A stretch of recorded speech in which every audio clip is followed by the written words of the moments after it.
Sì, si diceva che il Prosecco è una delle zone, delle regioni più belle d'Italia, no? Riconosciuto di valore planetario per il suo paesaggio agrario. Però oggettivamente ha avuto poi queste sovrapposizioni post-belliche, no? Per cui i suoi gioielli architettonici vanno un po' evidenziati.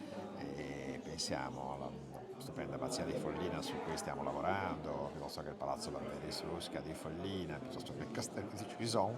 Ecco, oltre a questi grandi luoghi monumentali del Prosecco ci sono anche dei micro luoghi che però danno consistenza a un paesaggio culturale che è altrettanto straordinario di quello, diciamo, agrario.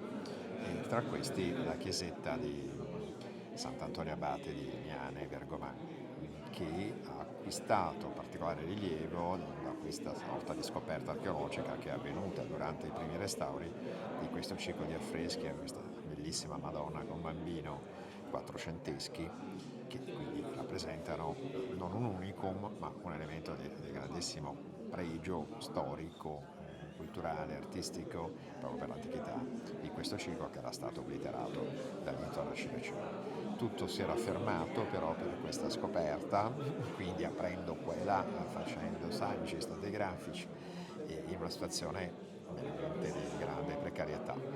L'idea quindi è stata quella, grazie alla determinazione della dottoressa Colmellere, di cercare di avere dal Ministero un intervento straordinario per completare i restauri che già erano stati in buona parte finanziati dal Ministero della Cultura.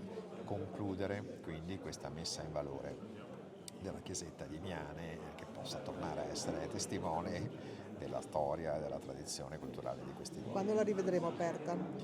Allora, si diceva che a dispetto delle difficoltà burocratiche nello spendere i soldi pubblici in Italia, no? Sappiamo quanto complicato sia, anche per una questione ovvia di attenzione a come si spendono i soldi anche dal punto di vista amministrativo.